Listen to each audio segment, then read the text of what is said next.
Raup ini ke Pontian, terus pula ke Kuala Perlis. Harap semua berikan perhatian. Mohon saya mulakan majlis.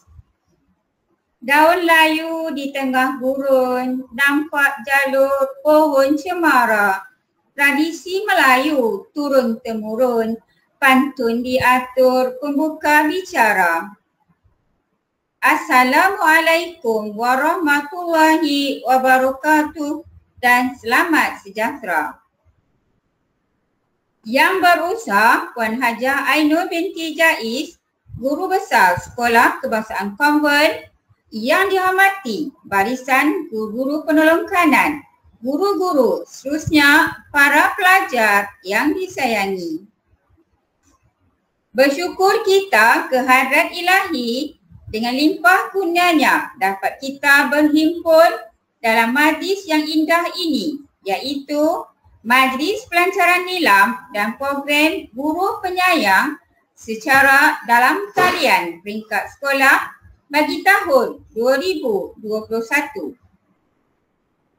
Majlis ini merupakan anjuran Pusat Sumber Sekolah bersama Unit Bimbingan dan Kaunseling. Guru-guru dan pelajar yang disayangi, Nilam atau Nadi Ilmu Amalan Membaca merupakan satu usaha Kementerian Pendidikan Malaysia untuk membina tabiat membaca dalam kalangan murid dengan hasrat mewujudkan masyarakat Malaysia yang cinta kepada budaya membaca dan budaya ilmu. Ia merangkumi rancangan membina tabiat membaca secara terancang dan berterusan melalui aktiviti-aktiviti galakan membaca di sekolah. Ia juga merupakan program penilaian pembacaan yang berterusan sepanjang tahun. Sementara itu, program Guru Penyayang pula bertujuan agar setiap guru membudayakan sikap kasih sayang di sekolah. Puteri bongsu cantik terperi, minum air tampak berkaca, demi jaya ilmu dicari, nadi ilmu amalan membaca. Seterusnya, majlis dengan segala hormat dan sukacitanya menjemput Puan Hajah Ainur binti Jais, Guru Besar Sekolah Kebangsaan Konvent, untuk menyampaikan bingkisan ucapan pelancaran nilam dan program Guru Penyayang dan sekaligus merasmikan majlis ini. Dengan segala hormatnya dipersilakan. Assalamualaikum dan selamat sejahtera kepada ibu bapa, guru-guru serta semua anak-anak didik SK Konvent yang dikasihi sekalian.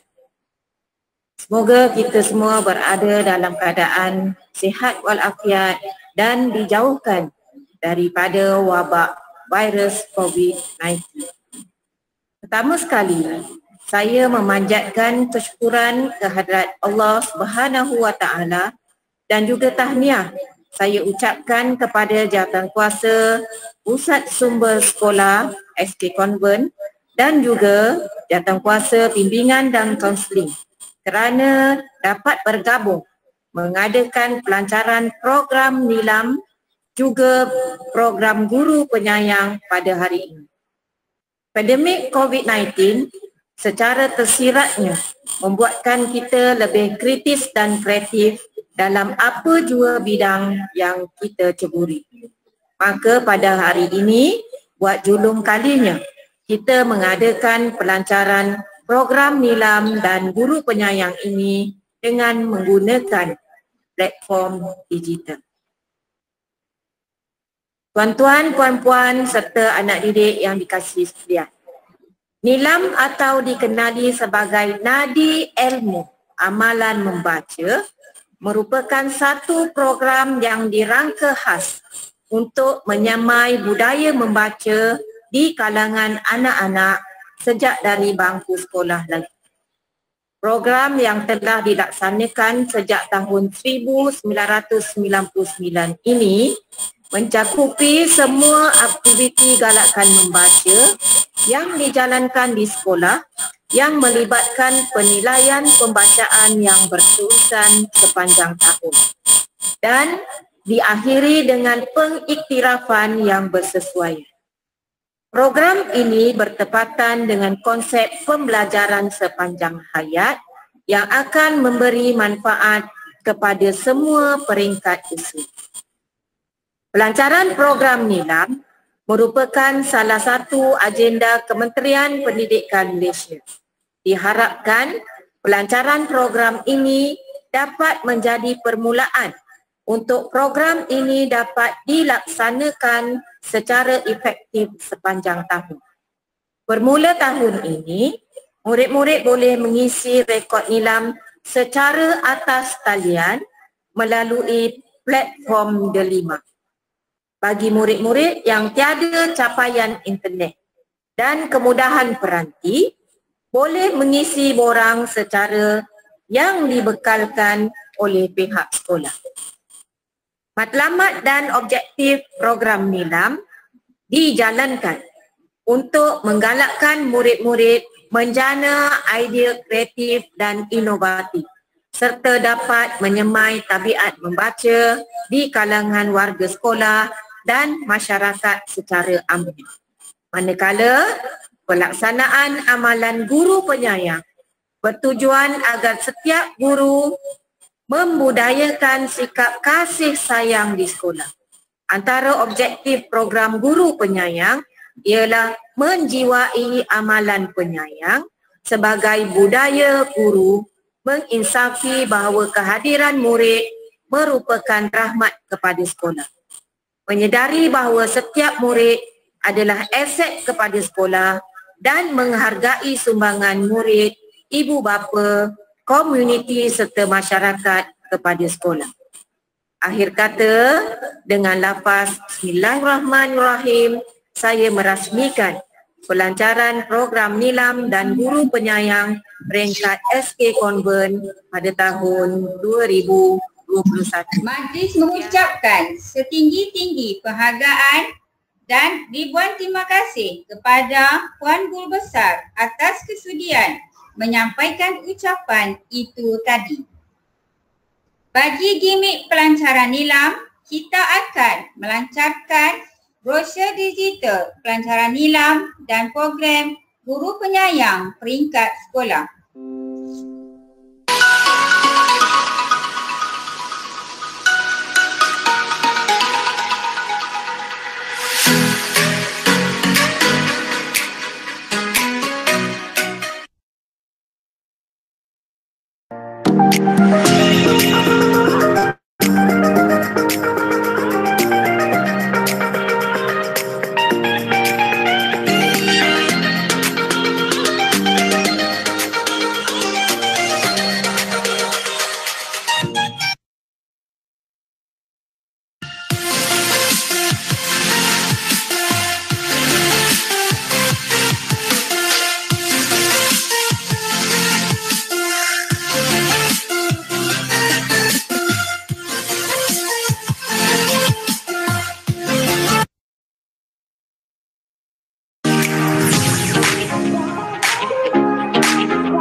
Awan bersua, citra berkisah, ukiran sukma, kilauan gelisah.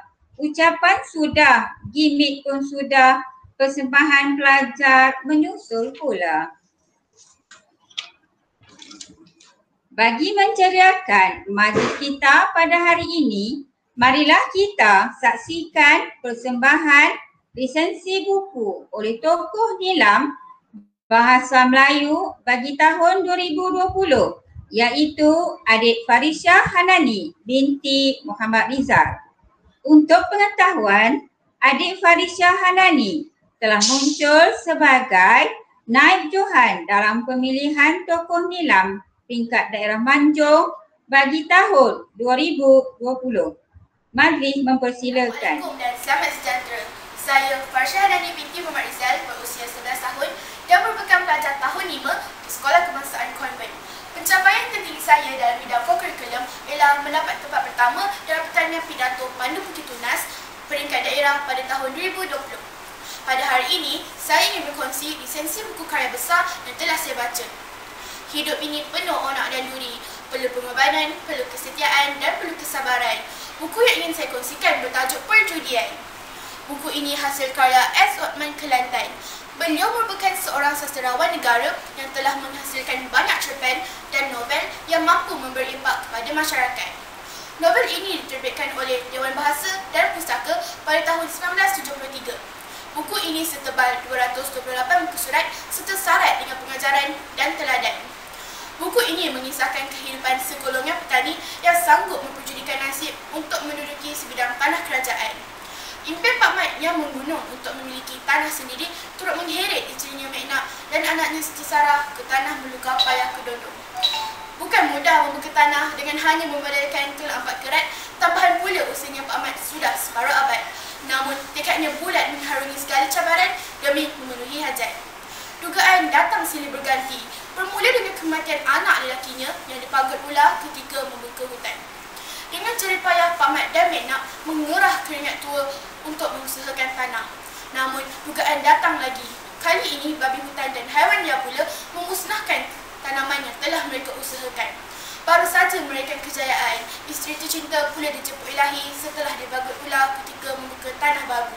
Hilanglah tangan kanan Pak Mat, hilanglah teman setia. Kini tinggallah ia bersama anaknya Siti Sarah. Kekentalan hati Pak Mat tidak goyah walau hidup terpencil di tengah belantara, meneruskan usaha menanam getah di atas tanah 6 ekar yang diterokainya. Kali ini, tanah tersebut akan diambil semula oleh kerajaan kerana mereka meneroka tanah secara haram. Pak Mat tidak mahu mengalah, tanah itu adalah darah dan nyawanya akan dipertahankan hingga ke akhirnya. Namun, takdir Tuhan tiada yang dapat menghalang. Seluruh kawasan tanah Payah Kedondong terbakar akibat kemarau panjang. Segala hasil usaha Pak Mat menjadi debu. Akhirnya, Pak Mat dan keluarga menerima tawaran pihak kerajaan untuk berpindah ke tempat baru. Pengajaran yang boleh saya perolehi daripada buku ini ialah betapa besarnya pengorbanan generasi terdahulu untuk kesenangan generasi hari ini. Oleh itu, kita perlu menghargai jasa mereka yang telah memajukan negara sehingga seperti sekarang. Selain itu, untuk berjaya, kita perlu berusaha bersungguh-sungguh kerana tiada perkara yang mustahil untuk dilakukan. Usia bukanlah penghalang untuk kita mencapai matlamat dan cita-cita. Pada pandangan saya, antara keistimewaan buku ini ialah gaya bahasanya yang puitis membuatkan buku ini layak diangkat sebagai karya besar. Lunas bahasanya juga penuh dengan kiasan dan sesekali digunakan juga bahasa kedaerahan bagi menguatkan lagi jalan penceritaan. Kekuatan buku ini pula boleh dilihat dari sudut keupayaan penulis menerangkan situasi dengan jelas sehingga pembaca boleh merasai emosi kesedihan dan gembiraan dalam adegan ceritanya. Buku ini juga telah digarap dengan baik oleh penulis. Plot penceritaannya juga disusun dengan teliti membuatkan buku ini mempunyai kesinambungan. Di samping itu, unsur-unsur jenaka turut diselitkan membuatkan buku ini tidak membosankan. Kesimpulannya, novel ini mengenengahkan tentang semangat kental yang dimiliki oleh seorang petani demi masa depan generasinya. Walaupun kesusahan dan kerepitan yang perlu ditanggung, dia sanggup asalkan nasib anak cucunya terbela. Sebelum saya mengakhiri lisensi buku ini, sekali lagi saya mahu mengajak rakan-rakan di luar sana untuk membaca novel Perjudian kerana ia sebuah buku yang syarat dengan pengajaran dan teladan. Marilah kawan-kawan, kita bersama-sama menghargai khazanah seni ini untuk kita jadikan aspirasi. Assalamualaikum dan jumpa lagi. Jutaan terima kasih diucapkan kepada adik Farisha Hanani binti Muhammad Rizal.